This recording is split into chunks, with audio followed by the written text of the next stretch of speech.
Well, it wouldn't be Chelsea without a little bit of drama, would it? This David Luiz situation has hit us out of absolutely nowhere.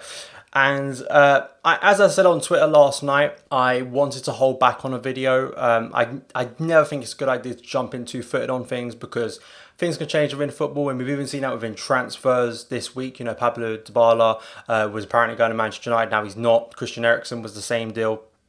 And a lot of things. So you never want to jump in too heavy on things and sort of really state a strong opinion that then you might have to retract later. So I wanted to sit back, wanted to see what happened. And now as I sit here recording, Luiz is apparently having a medical. A fee's been agreed. So I'm pretty sure by the time you watch this video, it will have been announced that David Luiz has moved from Chelsea to Arsenal in a move that I don't think anyone saw coming.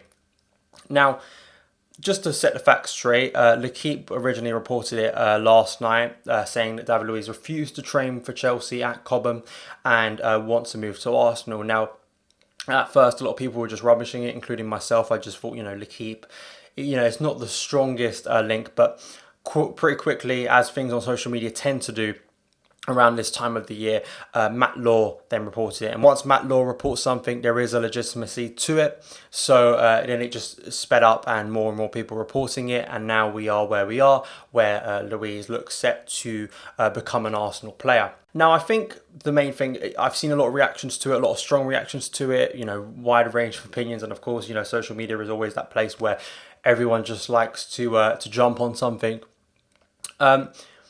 It's frustrating. I think the biggest frustration for me is the timing of it. It could have been better timing. We've had a full preseason where Luiz has featured.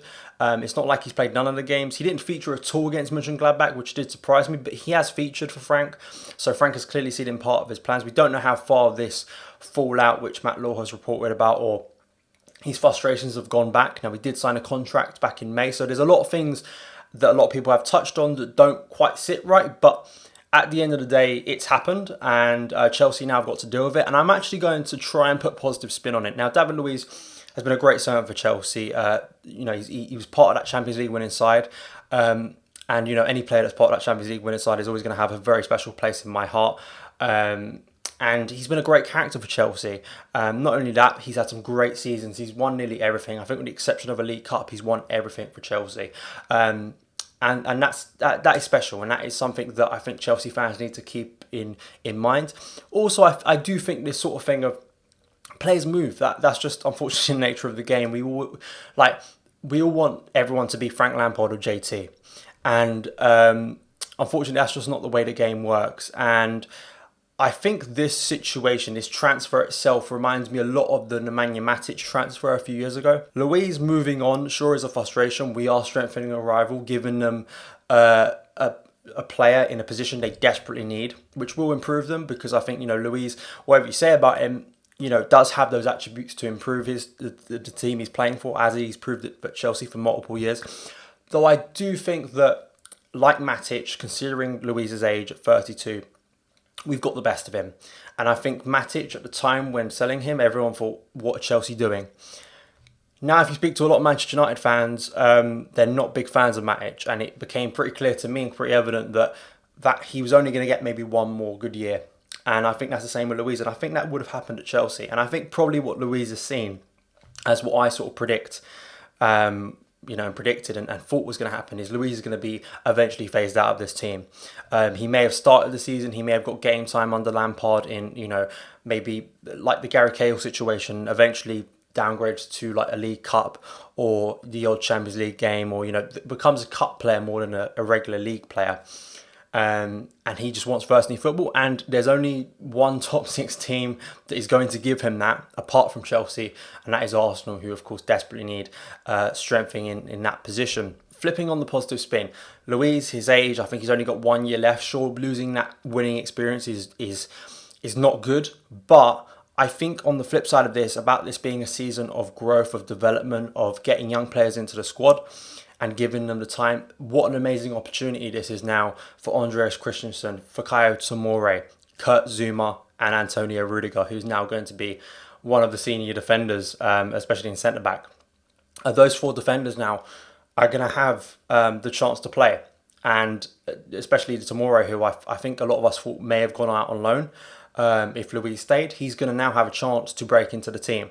And I think that's a positive, that those young players now, or at least younger players, fresh players are going to be able to get that time, and that development time under Lampard is going to be so key this season. So I think that's what I'm thinking longer term. If you get a player like Luiz, who I'm sure is on high wages or off the wage bill, and you invest in younger players who need the game time, I think that's a smart move from Chelsea, and something Chelsea need to do more. So I think actually when you take off the blue tinted spectacles, you take the emotion out of it, the raw emotion of him going to Arsenal, which is going to be frustrating. I hate seeing any player in an Arsenal shirt, but that's what it is.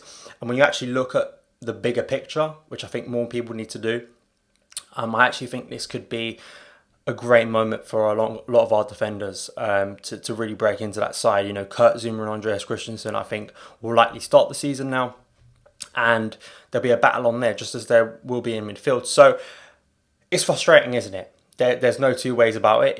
It's one of those things that is a disruption before the start of the season, and I'm sure will unfortunately take over a lot of the debate before the game on Sunday, but that's only natural. Another thing to touch on is Lampard's authority, which I think is a big positive here. Lampard putting it down who's boss, and he only wants players that are committed to Chelsea. And no matter what has happened, how the fallout or how this has all taken place, I think it looks good on Lampard. He doesn't want any disruptions to the start of what is going to be a challenging season as Chelsea manager.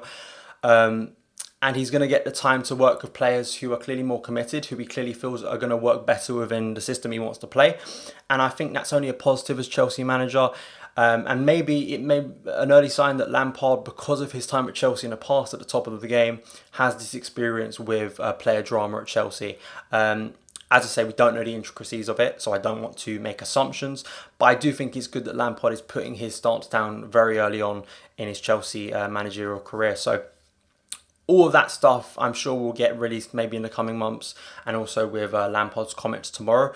But Chelsea now, it's all about Sunday. It's all about Manchester United, and we move forward now with a younger squad, and it really is going to be the responsibility of the likes of Zouma, Christensen, Tomori and Rudiger to make up for what will be, unfortunately, the departure of a player that many of us have fond memories of. I will have fond memories of David Luiz. I'm not going to be someone who's going to boo him. That's just not me. And I also think, you've got to appreciate what he's done, which I've also said in the past. He was a great character for us. Unfortunately, he's decided to move on. That's just the way football goes, and Chelsea will still be here without Luiz, and we've won league titles, we've won trophies without Luiz, and we'll do so again. So it's not the end of the world. But yeah, that's it. So I pass it over to you guys now. What are your opinions on David Luiz's departure? What do you think about the defence now for the new season? All of that good stuff in the comments below. If you did enjoy this video, guys, make sure to hit that subscribe button and also hit the notification bell so you never miss an upload. I've got a big predictions video coming up for you guys, a load of predictions for the season that I'm going to be making. So thank you guys as ever for watching. Follow me on Twitter @SonofChelsea, and I'll see you again.